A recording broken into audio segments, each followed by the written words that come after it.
ብዙ ጊዜ ሰው ስለ ኃጢአት ሲወራ በእናንተ ላይ ክፉ የሰራው ነው ትዝ የሚላችሁ አይደለም?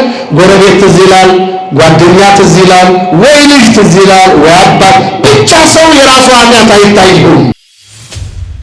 በምድራችን ላይ እውነት አደራ ተሰጥቶት የሚያድር ሰው አለ። እውነት አደራ የሚቀበል ምድር ሰው አለ። እነገሌ ነበሩ እያልን ታሪክ እያወራን ከመዋል ከማደር ውጭ ዛሬ በታማኝነት የምንጠቅሳቸው ሰዎች በመካከላችን አሉ። ወዳጆች፣ አሁን የምንኖርበት ምድር ቢመችም ባይመችም ያልፋል። በክፉ የምንመላለስ ሰዎችም ያልፋል ይህ ዘመን። ለገዳዮችም ይህ ዘመን ያልፋል። ለሟቾችም ይህ ዘመን ያልፋል። ላገኘነውም ያልፋል፣ ላጣነውም ያልፋል። ቤተሰብ ከቤተሰቡ ጋር መተማመን የማይችልበት ዘመን ይህ ነው። ታውቃላችሁ፣ ወላጆች ካረፉ በኋላ ከ6 ወር በኋላ ትልቅና ትንሽ ወንድምን ፍርድ ቤት አይደለም እናገኛቸው። እኔና እናንተ ከዚያ የበለጠ መከራ አድራሾች ነን። ከዚያ የበለጠ ችግር አድራሾች ነን። አጥራችሁ ይፈርሳል፣ ለመረጋገጫ ትሆናላችሁ። አሁን ኢትዮጵያ ላይ ወዳጆቼ እግዚአብሔርን ምሕረት የማይናፍቅ ትውልድ አለ። የእግዚአብሔርን ሰላም፣ የእግዚአብሔርን ምሕረት፣ በጎነትን እባክህ ክፉ ዘመን፣ ክፉ ወሬ የማንሰማበት ዘመን አምጣልን እያለ የማይጮህ ትውልድ እኮ የለም። ሽማግሌው ይጮሃል፣ አባቶች በቤተ መቅደሱ ይጮሃሉ፣ ሁላችንም እንጮሃለን። ሰላም ግን ከየት ይምጣ ነው? አንድነት ከየት ይምጣ? በረከት ከየት ይምጣ?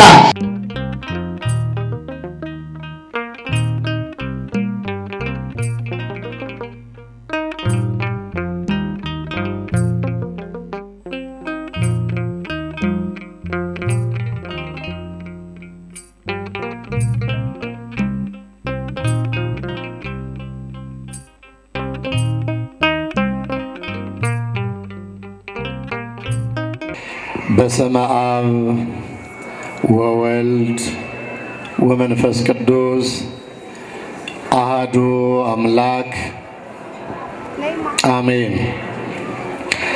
አቤቱ አምላካችን እግዚአብሔር አብ፣ እግዚአብሔር ወልድ፣ እግዚአብሔር መንፈስ ቅዱስ ሆይ የነፍሳችንና የሥጋችን እረኛ በእድሜያችን ላይ እንን ተጨማሪ ጊዜ ሰጠ በተቀደሰው አደባባይ የተቀደሰውን ቃልህን ልንሰማ ይህንን እድል ለልጆች ስለሰጠህን እናመሰግንሃለን። አምላካችን እግዚአብሔር ሆይ ትናንትን ከክፉ ነገር አሳልፈ እንደጠበቅከን ለዛሬ እንዳደረስከን ቀጣይ በሕይወት ዘመናችን ሁሉ አብሮነትህ ከሁላችን ጋር እንዲሆን ፈቃድህ ይሆንልን። በዚህ ማለዳ በተሰበሰብንበት ሰዓት መልካም የሆነውና የሚያጽናናውን ቃልህን የምንሰማበት ማለዳ ይሁንልን። ወትትወሀብ ለካልአን እለ ይገብሩ ፍሬሃ። የማቴዎስ ወንጌል ምዕራፍ 21 ከቁጥር 43 ላይ ያለ ቃል ነው። ወትትወሀብ ለካልአን እለ ይገብሩ ፍሬሃ። ፍሬዋን ለሚያደርግ በሉ እስቲ ሁላችሁ ተናገሩ። ፍሬዋን ለሚያደርግ ለሌላ ሕዝብ ትሰጣለች። መልካሙን ሁሉ አምላካችን ለሁላችንም ይስጠን ያድለን። ዛሬ በማለዳው የመጣችሁ አባቶችና እናቶች በቅዳሴው መካከል ላይ የተነበበው ከአራቱ ወንጌላውያን መካከል የማቴዎስ ወንጌል ምዕራፍ 21 ከቁጥር 33 ጀምሮ በምሳሌ ትምህርት የተሰጠ ወይንም ደግሞ የተላለፈ መልእክት ነው። ብዙ ጊዜ ሁላችንን እንደምናውቀው በአብዛኛው ወንጌላቱ ምሳሌያዊ ትምህርት ይበዛባቸዋል። በምሳሌ ትምህርት የሚሰጥበት ዋናው ምክንያት ነገሩን ለተደራሲያኑ በደንብ እንዲገባና እንዲብራራ ለማድረግ ነው። በምሳሌው ትምህርት ሲሰጥ አንዳንዶቹ ፈጥነው ይረዱታል፣ ለራሳቸው ይተረጉሙታል። ሌሎቹ ደግሞ ይህ ምሳሌያዊ ትምህርት የሚያገለግለው ለገሌ ነው ለገሊት ነው ብለው ወደ ሌላ ያሸጋግራሉ። በዚህ በዛሬው በተነበበው የመጽሐፍ ቅዱስ ክፍል ምሳሌያዊ ትምህርቱ የሚናገረው አንድ ሰው የወይን አትክልት ስፍራ ነበረው። ይህንን የወይን አትክልት ደግሞ በዚያ በአካባቢው ለሚኖሩ ሰዎች አከራይቶ ወይንም ደግሞ መከሩ ሲደርስ የድርሻውን ለባለቤቱ እንዲሰጡት እነሱ ደግሞ የደከሙበትንና የለፉበትን እንዲያገኙ እንዲወስዱ በአደራ መልክ ሰጣቸው ይላል። አደራ እንዳንበላ እግዚአብሔር ይርዳል። በገጠራማው አካባቢ አንዳንድ ጊዜ በጣም ሩቅ ቦታ ላይ እርሻ ሲኖራቸው ተመላልሰው ያንን እርሻ ማረስም ማረምም መንከባከብም ስለማይችሉ እንደገና ደግሞ አራዊትም ስለሚበሉት በዚያ እርሻ አካባቢ ላሉ ሰዎች አደራ ይሰጣል። አደራ ሲሰጥ አርሰው ተንከባክበው ፍሬው ሲደርስ ለባለቤቱ ለእርሻው ባለቤት ወይንም ደግሞ ለአትክልቱ ባለቤት የሚገባውን ይሰጣሉ። ለነሱ ደግሞ የደከሙበትን የድካማቸውን ዋጋ ይወስዳሉ። እነሱም ብቻ መውሰድ አይችሉም። እሱ የወይኑ አትክልት ባለቤት ብቻ መውሰድ አይችልም።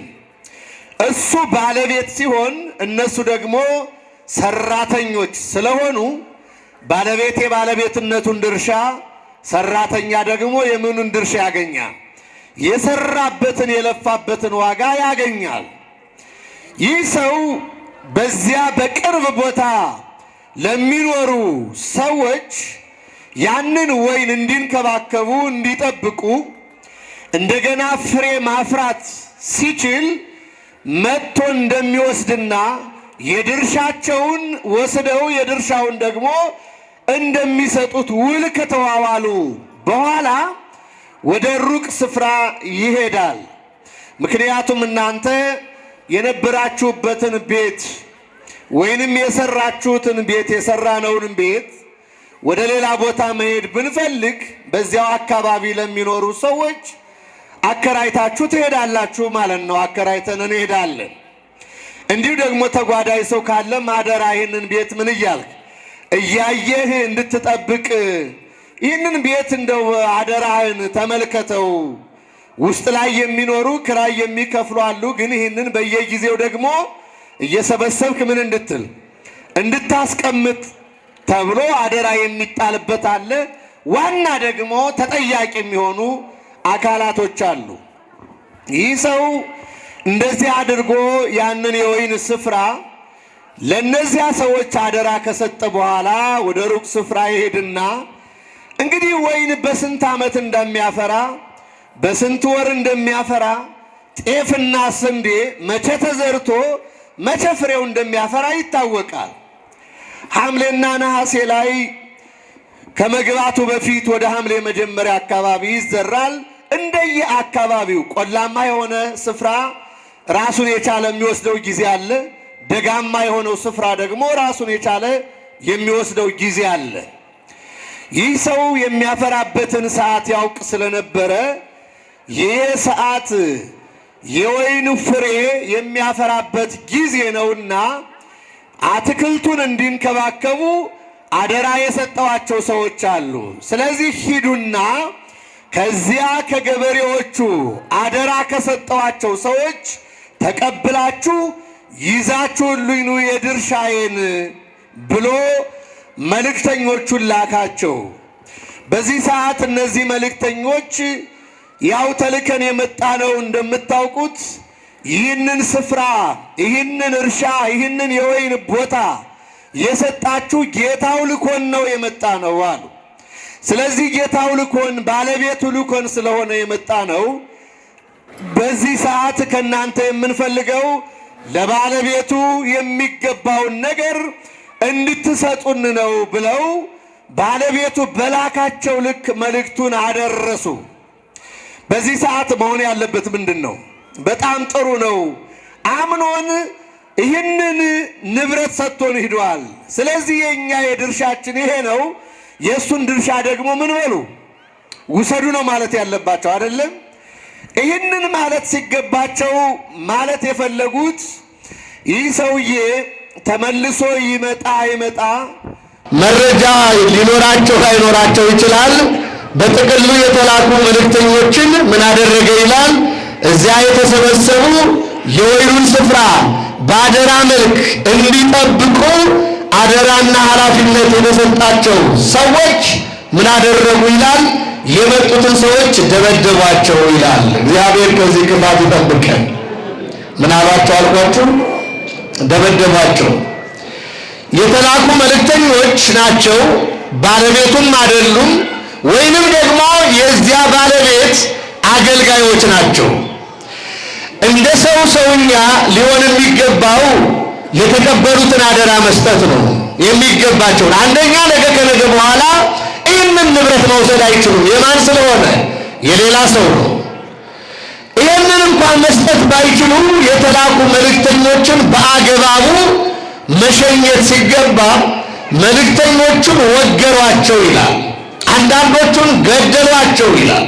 በድንጋይ ወግረው ገደሏቸው። ይሄ መልእክተኛ ደግሞ ተላኪው የድርሻዬን ይዘው ይመጣሉ ብሎ በሩን እየተጠባበቀ ባለበት ሰዓት ሌላ መርዶ ሰማ ማለት ነው። ምን አይነት መርዶ? የላካቸው መልእክተኞች አንዳንዶቹ ምን ብለዋቸዋል? ገለዋቸዋል፣ ደብድበዋቸዋል። ወደዚህ አይደለም ያንተን ድርሻ ይዘው ሊመጡ እነሱም በሕይወት መመለስ አይችሉም። ያን የወይኑን ስፍራ የሰጣቸው ሰዎች ክፉዎች ናቸው፣ ጨካኞች ናቸው አላቸው። ከዚህ ክፋትና ጭካኔ እግዚአብሔር ይጠብቀን። ወዳጆች አደራ እንዴት ነው እያስተናገዳቸው ያላችሁት? አሁን ምድራችን ላይ አደራ ተቀባዮች ታውቃላችሁ፣ ብዙዎች ልንሆን እንችላለን። አደራውን የሚወጣ ትውልድ፣ አደራችሁን የምትወጡ አባቶች፣ አደራችሁን የምትወጡ እናቶች በአግባቡ ትኖሩ ይሆን? እግዚአብሔር ለሁላችንም ማስተዋሉን ይስጠን። አንዳንድ ሰው ፈርጣማ ጉልበት ለጊዜው ስላለው ነገ የፈርጣማ ጉልበት የሚደክም የማይመስለው ሰው ብዙ ነው።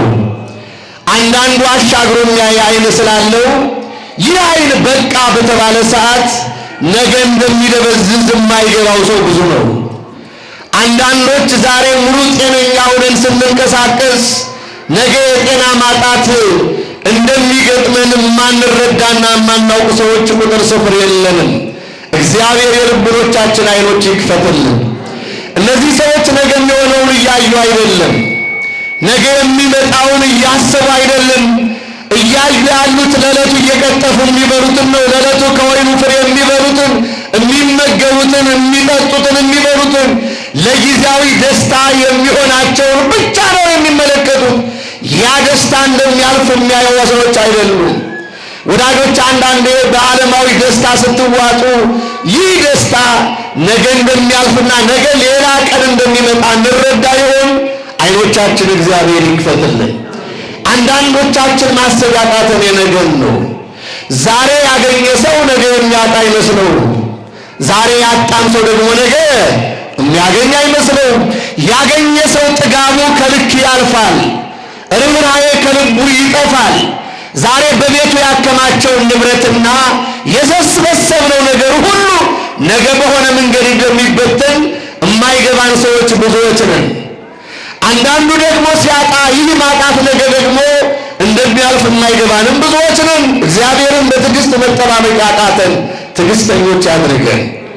ይህ ለጊዜው ነው፣ ነገ የበረከት ቀን ይመጣል ብሎ በመጠበቂያው ላይ እግዚአብሔርን የሚጠብቅ ትውልድ ዛሬ ይኖር ይሆን? የማይደበደብ ማለት ነው፣ የማይከሰከስ ትውልድ ዛሬ ባጣለ ጊዜው ነው። እግዚአብሔር ባልፈቀደው መንገድ ሂጄ ባለጠጋ ከመሆን ቢቀርብኝ ይሻላል ብሎ የእግዚአብሔርን ቀን የሚጠብቅ ሰው ይኖር ይሆን? እንኖራለን ወዳጆች። እግዚአብሔር ማስተዋሉን ይስጠን። መቼስ ክፉም ያልፋል፣ ደግም ነገር ያልፋል፣ ማጣትም ያልፋል፣ ማግኘትም፣ ሁሉም ነገር ምን ይላል? ያልፋል። ይህ ደግሞ ከወዳጆች የቅዳሴው አዋጅ እኮ ነው። ሰማይም ምድርም ምን ይላል? ያልፋል ይላል። ዓለሙም ምን ይላል? ያልፋል ይላል። በዓለሙ ውስጥ ያለው ሁሉ አላፊ ነው ይላል። አላፊ በሆነው ነገር ላይ ግን እኛ ዘላለማዊ ነገር አድርገነው ተደግፈን ስንኖር እውነት ለማውራት በኋላ መለስ ስንል እንሸማቀቅበታለን። እግዚአብሔር ታሪካችን ያስተካክለውልን። እነዚህን ሰዎች ገደሏቸው፣ በማይመለከታቸው ከገደሏቸው በኋላ ሌሎች በዛ ያሉ ደግሞ መልእክተኞችን ደግሞ ምን አለ? ላከ። ምክንያቱም ጎተራው በጣም ብዙ ነው፣ እርሻው ብዙ ነው፣ የወይኑ ስፍራ ብዙ ነው። ሌሎቹ ከበፊተኞቹ የሚበዙትን መልእክተኞች ሲልክ በጥቅሉ ወንጌሉ ምን ይላል? እንደ መጀመሪያዎቹ አደረጉባቸው ይላል። እንደ ምኖች አደረጉባቸው? የመጀመሪያዎቹ ምንድን ነው ያደረጉት? ደብድበዋል፣ ወግረዋቸዋል፣ ምን ብለዋቸዋል? ገለዋቸዋል። እንደዚያ የመጀመሪያዎቹን እንደገደሉ ሁሉ የሚበዙ መልእክተኞችን ቢልክም እነዚያንም እንደ መጀመሪያው አደረጉ። አሁንም የወይን አትክልት ቦታ የሰጠዋቸው ፍሬውን ዛላውን ይልኩልኛል፣ እኔና ቤተሰቤ ደስ ይለናል ብሎ በሩን በሚጠባበቅበት ጊዜ 2 ጊዜ መልእክተኞቹን ላከ። 2ቱም መልእክተኞች በሏቸው። እግዚአብሔር ከዚህ አይነት ክፉ ነገር ይጠብቀን። መጨረሻ ላይ አሁን እንግዲህ ልጄን ልላከዋል። እስካሁን ይላኩ የነበሩ ምኖች ናቸው? አገልጋዮች ናቸው። ታዛዦች፣ ሰራተኞች ማለት ነው።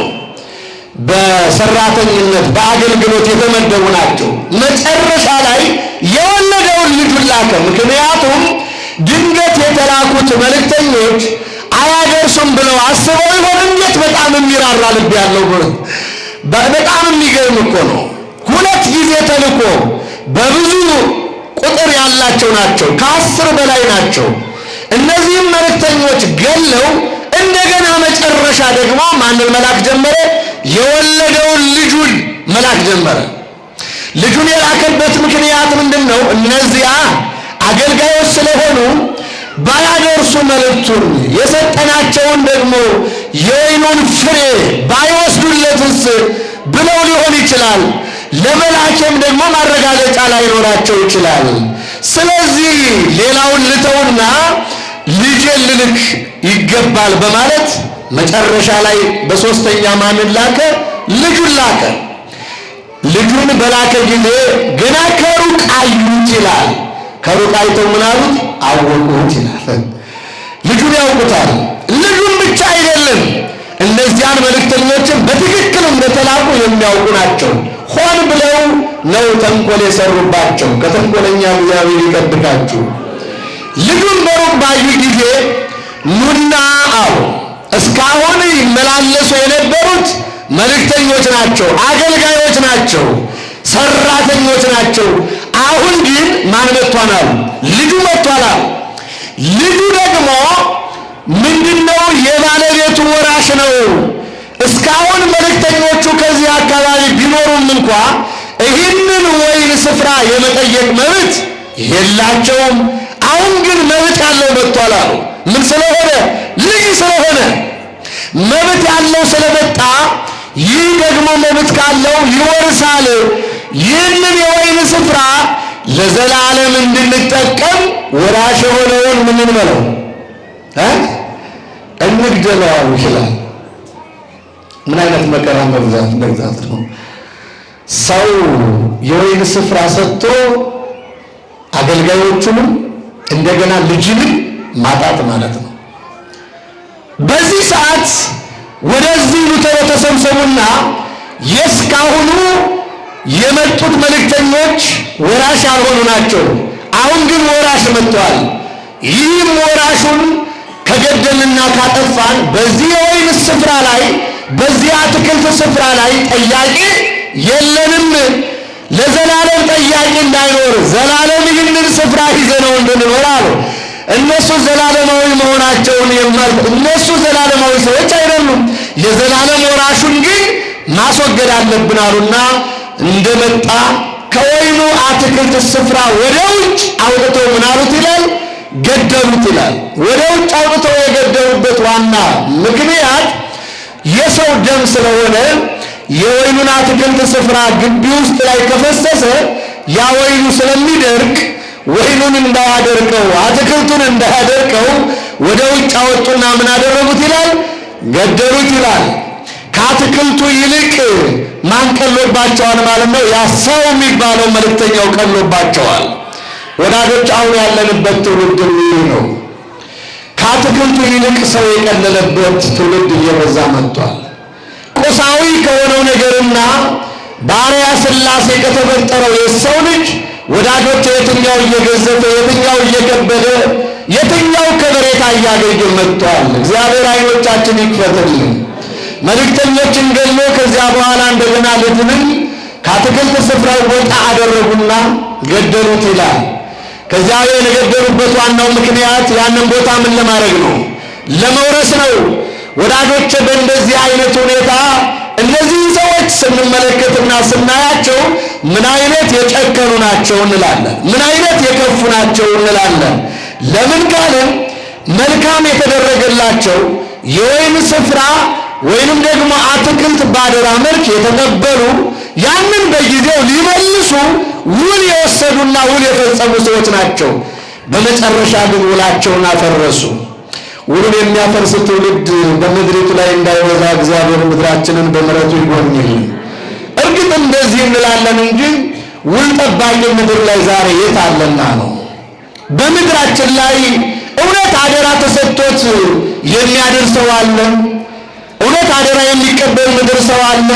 እነገሌ ነበሩ እያልን ታሪክ እያወራን ከመዋል ከማደር ውጭ ዛሬ በታማኝነት የምንጠቅሳቸው ሰዎች በመካከላችን አሉ?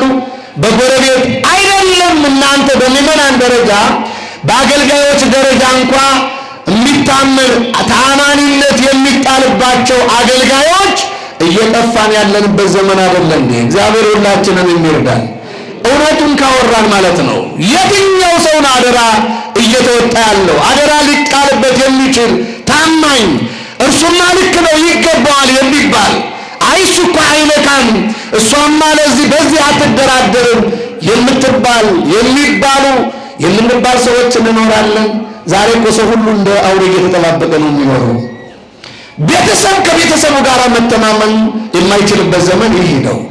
ታውቃላችሁ ወላጆች ካረፉ በኋላ ከ6 ወር በኋላ ትልቅና ትንሽ ወንድምን ፍርድ ቤት አይደለም እናገኛቸው። ምን በምድር ላይ አሁን እኔና እናንተ ባለንባት ምድር የማይከናወን ነገር ምን አለ? እግዚአብሔር ምድራችንን ይጎብኝልን። እነዚህ ሰዎች መጨረሻ ላይ ምን አለ ጌታው? የዚያ የወይን አትክልት ባለቤት ሰበሰበና ምን ምሳሌ ነው እየነገራቸው ያለው? እንደዚህ አይነት ሰው ይላል በመካከላቸው ቢኖር ምን ሊሆን ይችላል? ምን ይደረግ ብላችሁ ታስባላችሁ? ውል ወስዶ አደራ ተቀብሎ በሰዓቱ ፍሬውን እሰጣለሁ ብሎ ያንን ፍሬ በመመለስ ፈንታ ፍሬውን ሊያመጡ የሄዱትን የገደሉ እንደገና ልጁንም ምን ያሉ የገደሉት ሰዎች እነዚህ ሰዎች ምን ሊደረጉ ይገባል ብላችሁ ታስባላችሁ? እስኪ ንገሩኝ፣ ፍረዱኝ አላቸው ማለት ነው። በዚህ ሰዓት እነርሱ ምን አሉ? ክፉዎቹን በክፋታቸው ምን ይላቸዋል?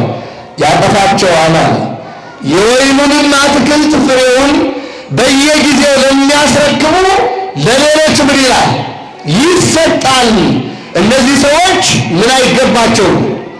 አትክልቱ ስፍራው አይገባቸውም ማለት። እነዚህ ምንድነው? መነጠቅ ነው ያለባቸው፣ መቀመጥ ነው ያለባቸው። ስለዚህ እነዚህ ለአደራ ምን አይደሉም? ብቁዎች አይደሉም ማለት። ኢየሱስም እንዲህ አላቸው፣ ግንበኞች የናቁት ድንጋይ እርሱ ማዕዘን ራስ ሆነ። ይህም ከጌታ ዘንድ ሆነ፣ ለዓይኖቻችን ድንቅ ነው የሚለው ከቶ በመጽሐፍ አላነበባችሁምን? ይህንን ምሳሌ እየነገራቸው ያለው ለራሳቸው ለሚነግራቸው ሰዎች ነው።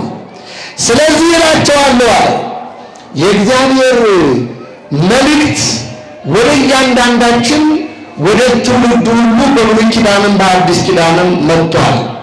ግን ይህንን መልእክት ተቀብሎ የሚኖርና በዚህ መልእክት እስከ መጨረሻ ጸንቶ የሚኖር ትውልድ በሰዓቱም እንደገና ደግሞ አሁን እንደሌለ የእግዚአብሔር ቃል ይነግረናልና መመላለስ ብቻ ሳይሆን በመመለስ ዘመናችን እንዲያልፍ እግዚአብሔር ይርዳል። በማቴዎስ ወንጌል ያለው ስለ ወይን አትክልቱ ኪራይ ነው የሚያወራው። ወደ ደግሞ ወደ ኢሳይያስ ትንቢተ ኢሳይያስ ምዕራፍ 5 ስንሄድ ደግሞ ምን የሚል ነገር እናገኛለን?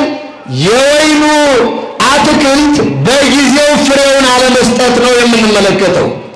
ሁለቱም የሚለያዩበት መንገድ አለ። የሚለያዩት የኢሳይያስ ምዕራፍ 5 ወይን አለ፣ ለወይኑ የሚያስፈልገው ነገር ሁሉ ተደርጎለታል። ይህ ወይን ግን በሰዓቱ ፍሬ መስጠት የማይችል መካን ነው ማለት ነው። አንድ የሚያደርጋቸው ሁላቸውም ለባለቤቱ ጠቃሚዎች አልሆኑም። ጠቃሚዎች እንድንሆን እግዚአብሔር ይርዳል። ሁሉም ለባለቤቱ ምኖች አይደሉም፣ ጠቃሚዎች አይደሉም። እነዚህ የወይኑ አትክልት በማቴዎስ ያለውን ያፍራ እንጂ ፍሬውን ምን ማለት አይችልም፣ መውሰድ አይችሉም። ውጠው አስቀርተውታል። አደራውን የበሉ ሰዎች አሉ። ይሄኛው ደግሞ ሲጀመር መልካም በማፍራት ፈንታ ምንም ያፈራ ነው፣ ኮምጣጤ የሚያፈራ ነው። ኮምጣጤ ከማፍራት እግዚአብሔር ይጠብቀን። በዚህ በኢሳይያስ ምዕራፍ 5 ከቁጥር 1 ጀምሮ አሁን ስለ ወዳጄና ስለ ወይን ቦታው ለወዳጄ ቅኔ እቀኛለሁ ይላል። ይህ ምሳሌያዊ ነው። ለወዳጄ በፍሬያማው ኮረብታ ላይ የወይን ቦታ ነበረው። በዙሪያውን ቆፈረ፣ ድንጋዮችንም ለቅሞ አወጣ። ምርጥ የሆነም አረግ ተከለበት፣ በመካከሉም ግንብ ሠራ። ደግሞም የመጥመቂያ ነጎድጓድ ማሰበት፣ ወይንንም ያፈራ ዘንድ ተማመነ ይላል። አንድ አትክልት ስትተክሉ ወይንም ስንተክል መጀመሪያ አትክልቱ ከመተከሉ በፊት ለዚህ አትክልት መጽደቅና ማደግ ማፍራት ምክንያት የሚሆነው የመሬቱ አቀማመጥ ነው አይደለም? እዚህ ሴራሚኩ ላይ አምጥተን አትክልቱን ብናስቀምጠው ከመድረክ ውጭ ሌላ ምንም ፋይዳ የለውም። ይሄ አትክልቱ ከመተከሉ በፊት መሬት ላይ ያለውን ድንጋዩን በሙሉ አነሳና መሬቱን አዘጋጀው። መሬቱን ካዘጋጀ በኋላ መጥመቂያ ሁሉ አዘጋጀለት። አራዊት እየገቡ እንዳይበሉት ደግሞ ዙሪያውን በግንብ ምን አደረገው? አጠረው። እንደገና ደግሞ ለዚያም ጠባቂ አንዳንድ ነገር እንኳን ቢኖር ብሎ ደግሞ ጠባቂ ምን አለለት? አዘጋጀለት። ሁሉን ነገር የሚያስፈልገውን ለወይኑ ካደረገ በኋላ ከዚያ በኋላ ሰውየው የሚጠብቀው ምንድነው? ፍሬ ነው አይደለም? ፍሬ ያፈራን ብሎ ምክንያቱም የሚጠብቃል። አጥሩ ታጥሯል። እንደገና ደግሞ አራዊት እንዳይበሉት የሚጠብቅ ሰው አለ። ማማ ተዘጋጅቷል። የሚያስፈልገው ነገር ከተስተካከለ በኋላ አሁን ባለቤቱ ደግሞ የሚፈልገው ነገር አለ። የሚፈልገው ነገር ምንድነው ካልን መልካም ፍሬ ትፈልጋላችሁ። ብርቱካኑን በሚያስፈልገው እንክብካቤ ከተንከባከባችሁ በኋላ መጨረሻ ላይ የብርቱካኑን ፍሬ ወይንም ደግሞ ያንን ዛላውን መብላት ነው የምትጓጉት፣ የምትናፍቁት፣ የምንናፍቀው። ይህ ባለቤት ሁሉም ነገር ካደረገ በኋላ አሁን መልካም ፍሬ ይመጣል ብሎ እየተጠባበቀ እያለ ኮምጣጤ ፍሬ አፈራ ይላል። እግዚአብሔር ከኮምጣጣነት ይጠብቀን። ምን አይነት ፍሬ አፈራ? ኮምጣጤ ማለት የማይበላ ማለት ነው። ኮምጣጤ የምንለው እኛ ከዚህ ከብርቱካን መለስተኛ የሆነ ኮምጣጤ ማለት አይደለም። ምንም ነገር የማይቀመስ ማለት ነው። የማይመኝ ተቃራኒ የሆነ ምንም ነገር ከሚጠበቅበት በተቃራኒ ሌላ ፍሬ አፈራ። አሁንም እናንተ በኢየሩሳሌም የምትኖሩ የይሁዳ ሰዎች ሆይ በእኔና በወይኔ ቦታ መካከል እስኪ ፍረዱኝ፣ ምን ትላላችሁ አላቸው። ምንድን ነው ማድረግ የምትችሉት አለ። ቅድም አይቷቸዋል። ይህንን ወይን ሰጥቻቸው ነበር ባደራ መልክ። ይህንን አደራቸውን መወጣት አልቻሉም። እንደገና የላኳቸውንም ልጄንም ገለውታል። እንደገና ደግሞ እዚህም የወይን ስፍራ ቦታ ነበረኝ፣ ወይን ተከልኩ። ወይንም ከተከልኩ በኋላ የወይን ፍሬ ማፍራት ሲገባው ሆምጣጤ አፍርቷል። እናንተ በዚህ ዙሪያ የምትኖሩ ፍረዱኝ እስኪ ምን ትላላችሁ? ምን አድርግ ነው የምትሉኛል?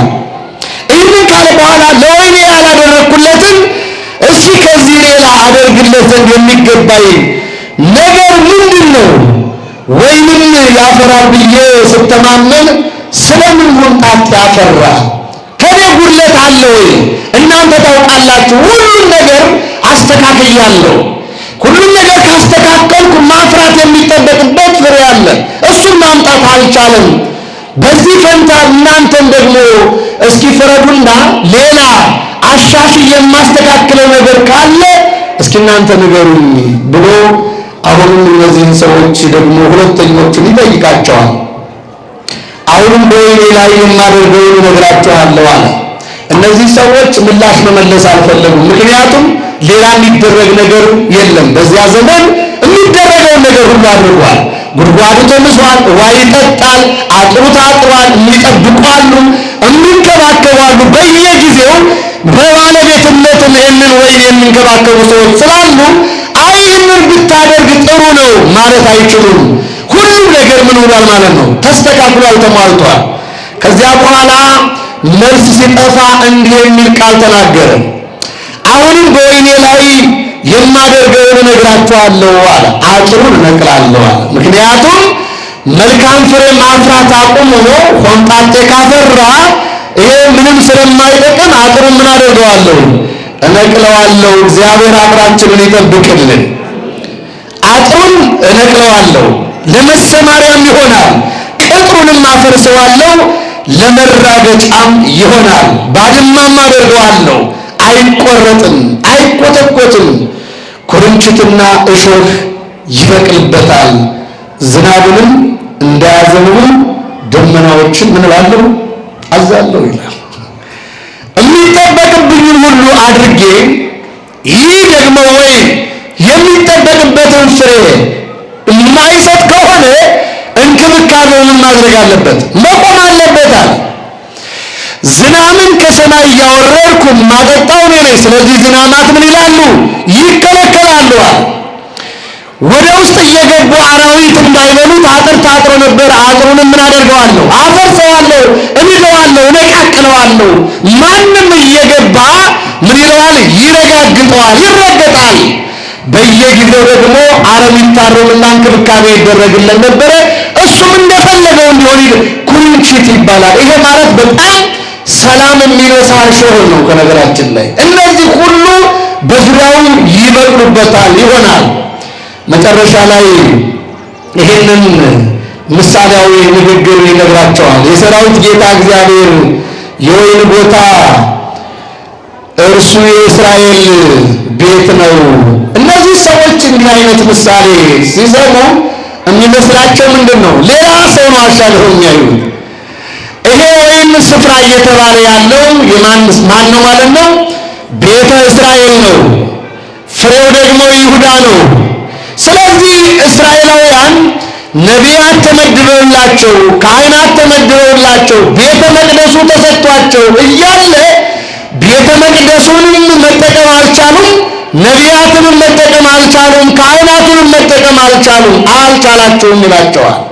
ስለዚህ ይህንን መጠቀም ስላልቻላችሁ፣ ይህንን እድል ስለገፋችሁት አጥራችሁ ይፈራርሳል፣ መሳለቂያ ትሆናላችሁ።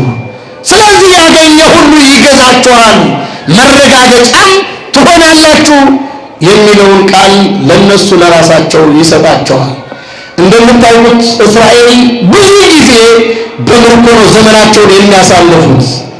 ከግብፅ ያወጣቸው እግዚአብሔር ነው። ከግብፅ ያወጣቸውን እግዚአብሔርን እየረሱ እንደገና በምድሩ ላይ ጣዖትን ያመልኩ ነበር፣ ደምን ያፈሱ ነበር። የተለያየውን ኃጢአት ሲያደርጉ እግዚአብሔር እነዚህን ሰዎች ለአሕዛብ አሳልፎ ምን ይላቸዋል? ይሰጣቸዋል። እግዚአብሔርን ወዳጆች ማክበርና እግዚአብሔርን ማምለክ ስናቆም እግዚአብሔርን ለማያከብሩ ተላልፈን እንሰጣለን። እግዚአብሔር ከእንዲህ አይነት ውድቀት ይጠብቀን። እግዚአብሔር በሰጠን ልክ ማክበርና እግዚአብሔር በሰጠን ዘመን እግዚአብሔርን ማገልገል ካልቻልን ወዳጆች እግዚአብሔር ለማይረባ አይምሮ አሳልፎ ለሰጣቸው ሰዎች ለነዚያ ተላልፈን እንሰጣለን። አገሩን ወዳጆች ጥበቃዋ የሚበዛው ከእግዚአብሔር ጋር ሰው ሲኖር ነው። ሰላማችን የሚረጋገጠው የሰላም ባለቤት ከሆነው ከእግዚአብሔር ጋር ስንኖር ነው። የወይን አትክልት እያለ በምሳሌ የሚናገር ስለ ዛፍ እግዚአብሔር ገዶት አይደለም። ስለ እጽዋት እግዚአብሔር ገዶት አይደለም። አያስፈልጉም ማለት አይደለም። እጽዋት ያስፈልጋሉ። በምን በልካቸው ያስፈልጋሉ። ግን እጽዋት የሚያስፈልጉት ለሰው ልጅ ነው። የሚቀድመው ማን ነው ማለት ነው? ሰው ነው። ስለዚህ የሰውን ልጅ ጉዳይ ነው እያወራ ያለው። በዚያኛው በማቴዎስ ወንጌል ምዕራፍ 21 በዚህ በትንቢተ ኢሳይያስ ምዕራፍ 5 የሚያወራው ስለ ሰው ልጅ ነው። የዚያኛው ዋና ትርጓሜ የመጀመሪያው መልእክተኞች አበይት ነቢያት ብለን የምንጠራቸው እነ ኢሳይያስ ናቸው፣ እነ ኤርምያስ ናቸው። እነሱን አንገላተው ገለዋቸዋል እስራኤላውያን። በመጨረሻ ተላከ ልጁ ወራሽ የተባለው ደግሞ የድንግል ማርያም ልጅ ጌታችን መድኃኒታችን ኢየሱስ ክርስቶስ ነው። ክብር ምስጋና ለስሙ አጠራሩ ይሁን። እሱ ነው በመጨረሻ የተላከው። ነቢያት ተላኩ፣ መልእክቱን ይዘው መጡ። ነቢያት ተገደሉ፣ ወደ እሳት ተወረወሩ። አንዳንዶቹን በመጋዝ ሰነጠቋቸው፣ በእሳት አቃጠሏቸው። ከዚያ መጨረሻ ላይ ደግሞ ልጁ መጣ፣ መድኃኔ ዓለም ክርስቶስ ከሰማየ ሰማያት ወረደ፣ ከድንግል ማርያም ተወለደ። በመጣ ጊዜ እሱማ ወራሽ ነው አሉ። በሰው ላይ ተደርጎ የማይታወቅ ስቃይ በእርሱ ላይ ተደረገ። ያንን ሁሉ መከራ ተቀበለ። ያንን መከራ ተቀበለና በመከራው ደግሞ እኛ ምን አለን ይላል? አዳነን። ክብር ምስጋና ለስሙ ይሁን። ያ መከራ እኛ የምንልበት መከራ ስለሆነ ነው። እነዚህ ሰዎች በቃላት ጸጥ ማድረግ ይቻላል፣ ማጥፋት ይችላል። እነዚህ ሰዎች በድምፅ ብቻ ማውደም ይችላል። ዋናው አጀንዳና ዓላማ ግን በሱ መከራ እኛ መዳን ስላለብን ነው። በሱ መከራ እኛ ነፃ መውጣት ስላለብን ነው። በሱ መከራ እኛ መፈወስ ስላለብን ነው። በሱ መከራ እኛ ከዘላለም ሞት ወደ ዘላለም ሕይወት መምጣት ስላለብን ነው። ወዳጆች ዛሬ በዚህ በዘመነ ጽጌ የምናስበው የእመቤታችን ከልጇ ጋር ወደ ግብፅ መሰደድ ነው። በግብፅ ላይ የሆነውን ታያላችሁ። በዚህ ሰሞን ሲተረክልን ነበረ የሚደርሰውን መከራ። ወደ ቤት እንኳ ገርበው ውሃ የሚሰጣቸው በማጣት ወዳጆች ወደ ውሃ የሚያቀብላቸው ውሃ የሚሰጠውን ጌታ ውሃ የከለከለች ምድር ናት። ምግብን ከሰማይ መናን አውርዶ የሚመግበውን አምላክ ቁራሽ እንጀራ የከለከለ ትውልድ ነው። ሰላምን የሚሰጠውን ጌታ ሰላማቸውን የነሱ ትውልዶች ናቸው። አገር የሰጠን ጌታ አገር አልባ ለማድረግ ብዙዎቹ የታገሉበትን ዘመን ስደቱን እያሰብን ነው። ይህንን ዘመን የእመቤታችን ከልጇ ጋር ወደ ግብፅ የተሰደደችበትን ነው የምናስበው። ወዳጆች እኔና እናንተ በዚህ ዘመን የግብፅን ስደትን ስናስብ እመቤታችን ከልጇ ጋር ወደ ግብፅ ስትሰደድ በግብፅ የደረሰው መከራ በጣም ብዙ ነው። እነዚያን ክፋታቸውን ማውራት በጣም ቀላል ነው። ከነዚያ ሰዎች የከፋ ክፋት በእኔና በእናንተ ላይ አለ። ዛሬ ወዳጆች ማሰብ የሚገባን በዚያ ጊዜ በልጁ ላይ ያደረሱትን መከራ ብቻ አይደለም። እኔና እናንተ ከዚያ የበለጠ መከራ አድራሾች ነን። ከዚያ የበለጠ ችግር አድራሾች ነን። አጥራችሁ ይፈርሳል፣ ለመረጋገጫ ትሆናላችሁ። አሁን ኢትዮጵያ ላይ ወዳጆቼ እግዚአብሔርን ምሕረት የማይናፍቅ ትውልድ አለ። የእግዚአብሔርን ሰላም፣ የእግዚአብሔርን ምሕረት፣ በጎነትን እባክህ ክፉ ዘመን ክፉ ወሬ የማንሰማበት ዘመን አምጣልን እያለ የማይጮህ ትውልድ እኮ የለም። ሽማግሌው ይጮሃል፣ አባቶች በቤተ መቅደሱ ይጮሃሉ፣ ሁላችንም እንጮሃለን። ሰላም ግን ከየት ይምጣ ነው? አንድነት ከየት ይምጣ? በረከት ከየት ይምጣ? አንሳይኩ አይንቴ መንገላ አድባር እማይቴ የምጻ ረድኤቴ፣ አይኖቼን ወደ ተራራ አነሳዋል። ረድኤት ከየት ይምጣ? ሰላም ከየት ይምጣ? ምሕረትስ ከየት ይምጣ ካለ በኋላ ረድኤት የሰማ እግዚአብሔር ዘገብረ ሰማያዊ ምድረ፣ ረድኤትስ ሰላምስ በረከትስ ሰማይንና ምድርን ከሰራ ከማን ነው? ከእግዚአብሔር ነው። ክብር ምስጋና ለስም አጠራሩ። እሱ ነው በረከትንና ወዳጆች ረድኤትን ሊያመጣ የሚችለው። እሱ በረከትንና ረድኤትን ሰላምን እንዲያመጣ ግን እኔና እናንተ የሰላም ባለቤት ከሆነው ከእግዚአብሔር ጋር መስማማት አለብን። ይሄ ካልሆነ አለ የእግዚአብሔር መንግሥት ከእናንተ ትወሰድና ለሌሎች ምን ትላለች? ትሰጣለች። ቅድም ሰምታችኋል አይደለ? ምን አድርግ ትሉኛላችሁ ሲል አይ እነዚህን ሰዎች ነጥቀህ ለሌላ ስጥ፣ እንግዲያስ ከእናንተ ነው የምትነጠቀው አላቸው። ብዙ ጊዜ ሰው ስለ ኃጢአት ሲወራ በእናንተ ላይ ክፉ የሰራው ነው ትዝ የሚላችሁ አይደለም? ጎረቤት ትዝ ይላል፣ ጓደኛ ትዝ ይላል፣ ወይ ልጅ ትዝ ይላል፣ ወይ አባት። ብቻ ሰው የራሱ ኃጢአት አይታይም። እነዚህ ሰዎችም ችግር የሆነባቸው እየነገራቸው ስለ እነሱ እያወራ እንደሆነ አይገባቸውም። የሚያወራ የሚመስላቸው ስለሌላ ነው። መጨረሻ ላይ ስለ እናንተ ነው ማወራው አላቸው። ስለዚህ ለሌላ ይሰጣል ካላችሁ የእግዚአብሔር መንግሥት ከእናንተ ትወሰድና ለሌላ ምን እላታለሁ? እሰጣታለሁ አለ። የዚህ ጊዜ ነው የሚያስደነግጠው ወዳጆቼ። በተቀመጥንበት ስፍራ ልክ ካልሆን ከኔና ከእናንተ የሚወሰድ ሰላም አለ። ጤና በማግኘታችሁ ከእግዚአብሔር ጋር ወዳጆች መሆን ካልቻላችሁ ጤናችሁ ይነሳል። ሰላም በማግኘታችሁ እድሜ በሰጠን ልክ እድሜ በሰጠን ቁጥር እግዚአብሔርን ባላከበርነው ቁጥር የተሰጠን እድሜ ከኔና ከእናንተ ላይ ይቀነሳል።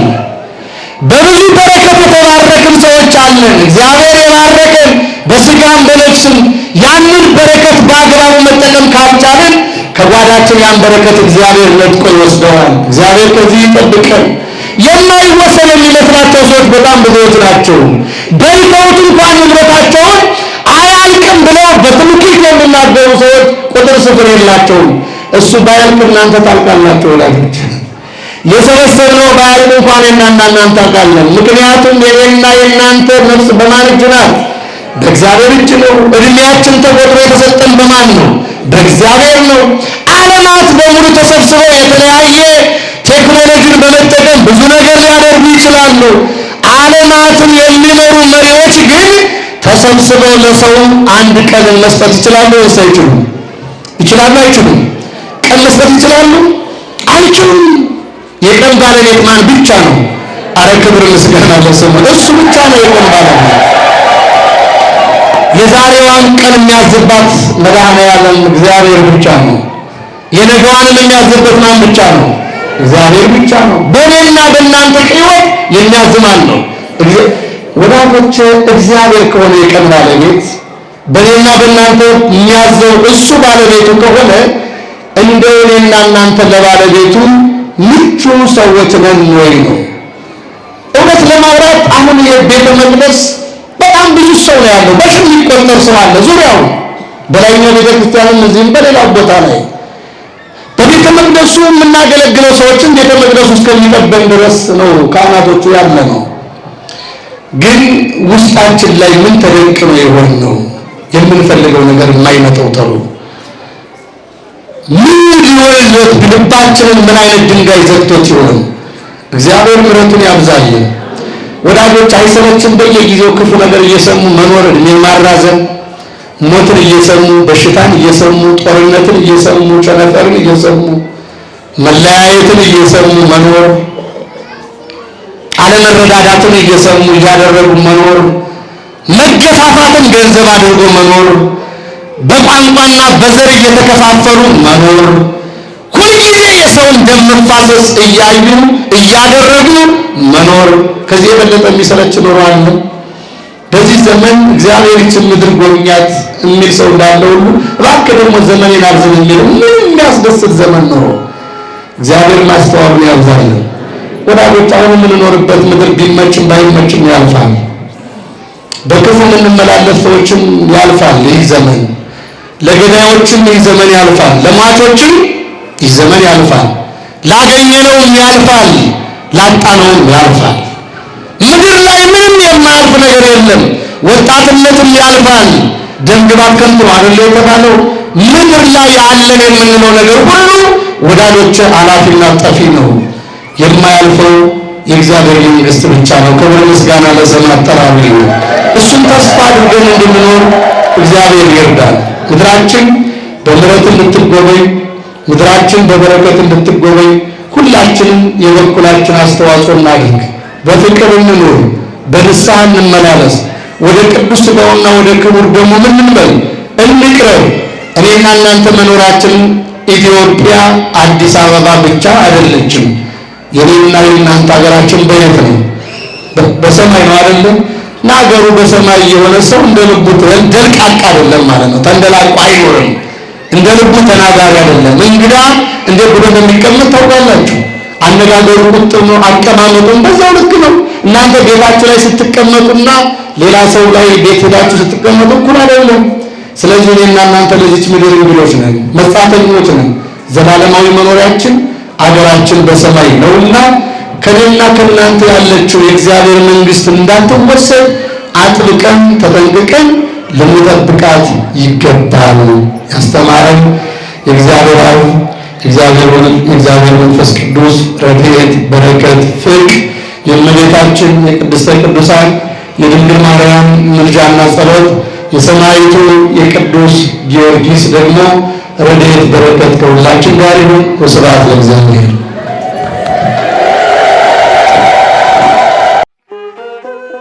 ንቁ ኦርቶዶክስ ተዋሕዶ የጸሎትና የንስሐ መርከብ ማኅበር በእግዚአብሔር ፈቃድ በወንድማችን የኔነ ተስፋዬ አስተባባሪነት ከተመሰረተ ጊዜ ጀምሮ ከሚሰጣቸው ዘርፈ ብዙ መንፈሳዊ አገልግሎቶች መካከል የሐዋርያዊ አገልግሎትና ያሬዳዊ ዝማሬዎች አንዱ ነው። በዚህ ክፍል የኦርቶዶክሳዊ ተዋሕዶ ቤተክርስቲያንን ዶግማና ቀኖና የጠበቁ ኦርቶዶክሳዊ ለዛ ያላቸው ለነፍስ እረፍትን የሚሰጡ ወቅታዊና ዘመኑን የዋጁ ስብከቶችና ያሬዳዊ ዝማሬዎችን በመላው ዓለም ለሚገኙ ተመልካቾቹ በንቁ ሚዲያና በኢትዮ ማህበር የዩቲዩብ ቻናል እያቀረበ ይገኛል። አገልግሎቱ በመላው ዓለም ለሚገኙ አማኞች ተደራሽ እንዲሆን በየዕለቱ የሚለቀቁ ስብከቶችንና መዝሙሮችን ላይክና ሼር ያድርጉ።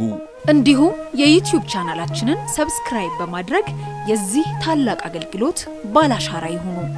ንቁ ሚዲያ ርቱ የቤተ ክርስቲያን ልሳን